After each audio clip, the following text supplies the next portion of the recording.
నరేంద్ర మోదీ ప్రభుత్వం ఎంతో ప్రతిష్టాత్మకంగా తీసుకొచ్చిన semi high speed rail Vande Bharat express ప్రస్తుతం చైర్ కారుతోనే నడుస్తుండగా త్వరలోనే స్లీపర్ రైల్ పట్టాలెక్కనుంది. ఇందుకు సంబంధించిన ట్రయల్ రన్ కొనసాగుతోంది. వేగాన్ని క్రమక్రమంగా పెంచేందుకు చేపడుతోన్న పరీక్షల్లో రైలు గరిష్టంగా గంటకు 180 కిలోమీటర్ల వేగం అందుకుంది. ఈ మేరకు కేంద్ర రైల్వే మంత్రి అశ్విన్ వైష్ణవ్ ఓ వీడియోను ఎక్స్‌లో పోస్ట్ చేశారు. అందులో Vande Bharat sleeper express rail 180 కిలోమీటర్ల వేగంతో దూసుకెళ్లింది. అయితే అంత వేగంలోనూ సీటు వద్ద ఉన్న ట్రేపై ఉంచిన గ్లాస్‌లో చుక్క నీరు కూడా దొరకలేదు. ప్రస్తుతం ఈ వీడియో నెట్టింట వైరల్‌గా మారింది. రైల్వే మంత్రి అశ్విని వైష్ణవ్ సూచనల మేరకు రాజస్థాన్‌లోని కోటా డివిజన్‌లో ఈ ట్రయల్ రన్ నిర్వహించారు.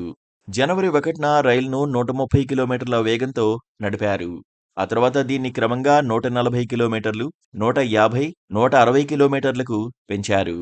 తాజాగా గురువారం ఈ వేగం గంటకు 180 కిలోమీటర్లకు చేరుకుంది. కోటా నుంచి లబాన్ స్టేషన్ల మధ్య రైలు 180 కిలోమీటర్ల వేగంతో ప్రయాణించింది. ట్రయల్ రన్లో సాధారణ ప్రయాణికులతో సమానంగా ఉండే బరువును రైల్లో ఉంచారు. విభిన్నమైన ట్రాక్ పరిస్థితుల్లో దీన్ని పరీక్షించారు. ఈ ట్రయల్స్ వచ్చే నెలలోనూ కొనసాగుతాయని రైల్వే అధికారులు వెల్లడించారు. వాస్తవానికి డిసెంబర్లోనే Vande Bharat rail trial run ప్రారంభమైంది.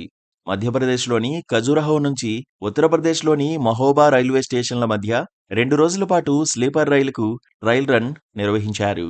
మొత్తం 16 బోగీలతో వందే భారత్ స్లీపర్ రైళ్లను నడపనున్నారు. ఇందులో 10 third AC, 4 second AC, 1 first AC bogie ఉంటుందని అధికార వర్గాలు పేర్కొన్నాయి.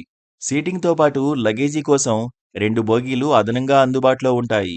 మరో 2 నెలల్లో స్లీపర్ రైళ్లను అందుబాటులోకి తీసుకురావాలని భావిస్తున్న రైల్వే శాఖ తొలి దశలో 10 రైళ్లను ప్రవేశపెట్టనుంది. Please subscribe to Please subscribe to KTV Telugu. KTV Telugu. KTV Telugu.